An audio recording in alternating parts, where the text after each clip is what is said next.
Welcome back! In today's episode, while I finish up this piece I've been working on for months, I'd like to discuss a specific author, a lovely woman named Diane Zahler. If I'm going off her bio at the end of Baker's Magic, I'd describe her as the author of 4 middle-grade fairy tale retellings. But let me be clear, when I say middle grade, I don't mean mediocre. I mean that her body of work is intended for children, mainly girls, say 8 to 14. Because her work, at least to me, is far from mediocre. To me, her work was literally life-changing. Let me explain. When I was little, like up to 3rd grade, I read everything I could get my hands on. I literally received these dorky little awards our school gave out just for reading so much. But then, for some reason, maybe it was the relentless bullying I endured, or maybe it was as simple as I found a cool new genre to explore, I started reading graphic novels and comic books more and more until they were the only things I would read. And please don't get me wrong, graphic novels and comic books are completely valid forms of literary art and they shouldn't be dismissed so easily. But because they were the only medium I read, my reading ability fell to the wayside. My mom and grandma were determined to get me reading full-on novels again, if only to re-strengthen my reading comprehension and expand my horizons.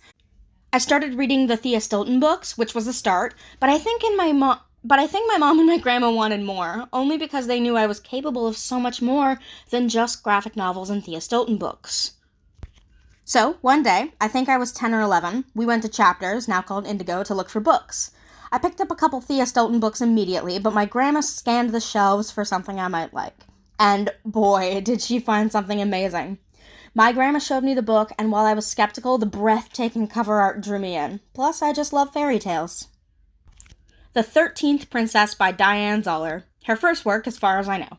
An adaptation of the fairy tale The 12 Dancing Princesses, in which the story centers on the secret 13th princess who was raised alongside the servants of the castle, trying to break a terrible curse placed upon her 12 sisters.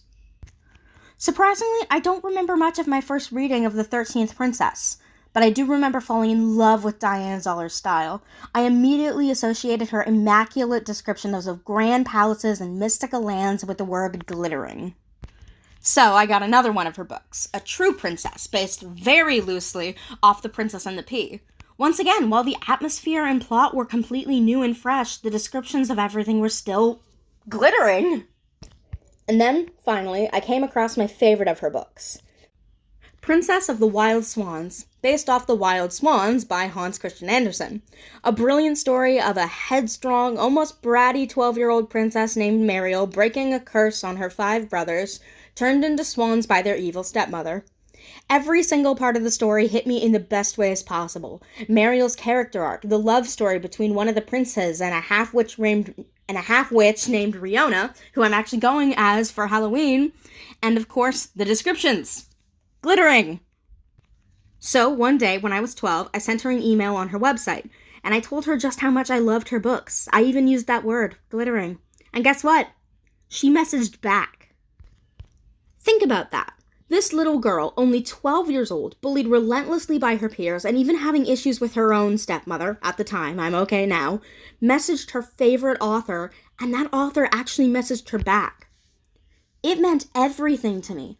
I was so lonely at that time. I was dealing with so much trouble in my life. Bullying, an abusive best friend, and my own familial issues with my stepfamily. It all made my latent anxiety disorder rear its ugly head, which only made my problems worse.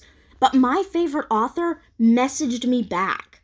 I felt seen, I felt heard, and by someone I greatly admire. At the same time, I loved creative writing. I told her that, and she encouraged me in my endeavors. And so, whenever I hit a milestone in my writing career, being published, starting a new big project, I'd update her. And every time, she messaged me back, encouraging me, giving me advice. Honestly, while I would describe her as my idol in writing, I could also call her a mentor in a strange way. To this day, even though I'm 23, she'll still answer my messages. That might sound weird, a 23-year-old messaging an author of children's books, but those books hold such a special place in my heart, as well as her encouragement and support. Not only are her books amazing, but she's just genuinely a wonderful woman. Sometimes I worry I might be a little too amazed by her, but in my defense, she and her works became such a pillar of light and hope for me in such a hard time in my life.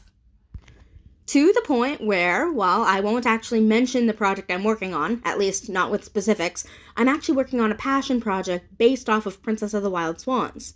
As of now, I'm keeping this project close to my chest. Only a few people know about it, but I'm wildly excited. What's more is that the wonderful Miss Zahler knows about the project, and she's even interested in where it goes. Maybe someday I'll share it with the world, but for now, I'm perfectly content to keep this as a personal project. Miss Zahler, if you're watching, I want you to know how much your support has impacted my life. I found your books, and they made me excited about reading again. And then, looking back on all the messages we've sent back and forth, your kindness towards a lonely little girl changed my life. I mean that. So, while I don't know the general age range of my minuscule audience, I highly recommend her books, specifically Princess of the Wild Swans, because if there's one thing I can say about both the books and the author, it's that they're both absolutely glittering. Anyway, I finally finished this diamond art. I've been working on it for months, and I'm so happy and proud that I finally finished it because it was driving me batty just how long it was taking. I can't wait to start on my next piece. Thank you for watching.